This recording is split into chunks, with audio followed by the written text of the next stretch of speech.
Salut les amoureux du ballon rond, on commence cette revue de presse en Espagne où ça jouait hier soir en Liga et à l'occasion de la 36e journée, le FC Barcelone s'est imposé logiquement 2-0 sur la pelouse d'Almeria. Les Blaugrana peuvent remercier Fermín López, auteur d'un doublé et grand acteur de la victoire de son équipe. Le journal Sport met le joueur de 21 ans à l'honneur ce matin et estime que Fermín sauve les meubles. Le Barça compte désormais 4 points d'avance sur Gérone à 2 journées de la fin du championnat. Mundo Deportivo aussi met en avant le héros du soir et placarde un San Fermín, soit Saint-Fermín, un doublé du jeune milieu de terrain qui a permis au Barça de s'imposer et d'assurer sa deuxième place. Plus habiles que brillants, les hommes de Xavi n'ont pas failli et ont pris 4 points sur Gérone à 2 journées de la fin. Une belle opération pour les Catalans. Mais ce matin, de l'autre côté des Pyrénées, ce qui fait l'actualité, c'est la blessure d'Isco qui a eu lieu aussi hier soir entre le Betis et Las Palmas. Et la Roja retient son souffle pour Isco comme l'indique Marca sur sa couverture. Isco est sur la sellette, il figure sur la liste pour l'Euro et De La Fuente croise les doigts pour que la blessure d'hier ne l'empêche pas d'être pris. Il n'a pas joué en équipe nationale depuis juin 2019, il passera des tests médicaux cruciaux aujourd'hui. Allez, on file en France avec la grande annonce qui a eu lieu hier, c'est la liste des 25 bleus sélectionnés par Didier Deschamps pour l'Euro 2024 en Allemagne. Et le sélectionneur nous a réservé une grosse surprise, le retour dans le groupe de N'Golo Kanté. Et comme le placard le journal L'Équipe ce matin, Kanté sort du désert. La surprise Kanté qui évolue en Arabie Saoudite et dont la dernière sélection remonte à près de 2 ans. Une décision entérinée il y a peu, mais qui a toujours été considérée. Et forcément, cette nouvelle fait couler beaucoup d'encre dans l'Hexagone. Le Parisien estime que c'est l'improbable retour, c'est la grosse surprise de la liste des Bleus de Deschamps, juge également le Quotidien. Le Progrès se réjouit du retour du taulier. Enfin, le Figaro Sport évoque l'énorme surprise de Kanté et la première pour Barcola. Forcément, cette liste a fait des déçus, d'autres joueurs pouvaient postuler à une place dans le groupe. Il y a quelques oubliés tels que Jordan Verretou et Matteo Guendouzi, annoncés comme les 2 finalistes pour venir compléter l'entrejeu français. Ils ont vu Kanté leur passer devant. Moussa Diaby, auteur de 10 buts et 9 passes décisives en 53 matchs toutes compétitions confondues avec Aston Villa, ne fera pas partie du voyage et paye notamment la forte concurrence présente dans le secteur offensif. Un constat similaire pour Michael Olise, très performant avec Crystal Palace, ou encore son partenaire en club Jean-Philippe Mateta, fort de 16 buts et 4 passes décisives avec les Eagles. De son côté, Christopher Nkunku n'est pas non plus présent dans la liste, probablement à cause de ses trop nombreuses blessures accumulées depuis son arrivée à Chelsea, tout comme Alexandre Lacazette et ses 20 buts et 5 passes décisives. Enfin, malgré une saison où il aura inscrit 15 buts en 31 matchs de Ligue 1, Wissam Ben Yedder est l'autre absent notable. Dans le secteur défensif, les déçus sont également nombreux. Dans le couloir droit, Malo Gusto, auteur de 36 matchs avec Chelsea cette saison, est resté sur la touche.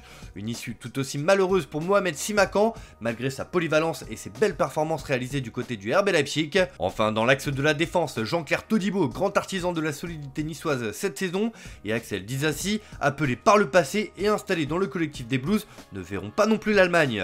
Direction l'Angleterre où Manchester City a connu une mauvaise nouvelle pour cette fin de saison. Si mardi soir City a fait un grand pas vers le titre de Premier League, grâce à sa victoire contre Tottenham, les Sky Blues ont perdu Ederson, sorti sur blessure à la 69e minute après un choc violent à la tête. Et le Brésilien souffre d'une fracture de l'orbite et sa saison est désormais terminée. Une info qui fait la une du Manchester Evening News, car le portier ne disputera pas le match décisif pour le titre de Premier League, mais également la finale de FA Cup contre Manchester United. Pour le Quotidien, c'est le malheur de Wembley. Cela fait aussi les gros titres du Daily Mirror qui revient sur la douleur d'Ederson. Le gardien victime d'une fracture de l'orbite n'est pas en mesure de jouer son rôle. Fin de saison actée pour lui, c'est Ortega, auteur d'une entrée décisive contre Tottenham qui assurera l'intérim. Sacrée pression à City. On file en Italie où on en sait un peu plus sur l'avenir de Massimiliano Allegri sur le banc de la Juventus. On a vu l'Italien particulièrement énervé lors de la finale de la Coupe d'Italie, remportée face à l'Atalanta mercredi. Mais pour Tuttosport, c'est la fin de l'ère Allegri à la Juve, et le journal turinois ne se réjouit pas de cette fin en eau de boudin et placarde un cinglant quelle fin brutale. Allegri quitte la Juventus, gâchant la célébration du triomphe en Coupe d'Italie, estime le Quotidien. C'est l'information du jour de l'autre côté des Alpes, puisque la Gazzetta dello Sport aussi accorde sa une dessus. Adieu au poison, la dispute explosive avec Giuntoli, les cris, les tensions, Un licenciement immédiat pour juste motif est envisagé, Montero est prêt pour l'intérim, l'avenir c'est Thiago Motta, explique le journal au Papyrose. Sauf que le Corriere dello Sport est un peu plus mesuré et rapporte que l'Italien va terminer la saison sur le banc avec 2 autres matchs puis le divorce, accorde le quotidien romain qui qualifie Allegri de Mad Max en référence au film projeté ces derniers jours au Festival de Cannes. On reprend la direction de l'Espagne où le journal AS fait sa une comme souvent et c'est loin d'être terminé sur Kylian Mbappé. On le sait, le Français va rejoindre le Real Madrid cet été à la fin de son contrat avec le Paris Saint-Germain. Après 7 ans dans la capitale française, la star tricolore veut relever un nouveau challenge. Et selon le quotidien madrilène, Mbappé a 2 grands objectifs en rejoignant la Casablanca. C'est le double défi pour Mbappé, titre le journal. La star française dévoile sa statue de cire au musée Madame Tussauds de Berlin alors qu'elle s'apprête à atteindre avec Madrid 2 objectifs qui lui ont échappé depuis le début de sa carrière. La Ligue des Champions et le Ballon d'Or. Le média précise également que Mbappé est la star de l'équipe de France pour l'Euro 2024. Troisième petit objectif pour Mbappé, c'est d'avoir dit 2 fois non au Real. Il veut se faire pardonner auprès des supporters. Mbappé a de grands objectifs en rejoignant le Real Madrid. Cela tombe bien, tout est possible dans ce club légendaire.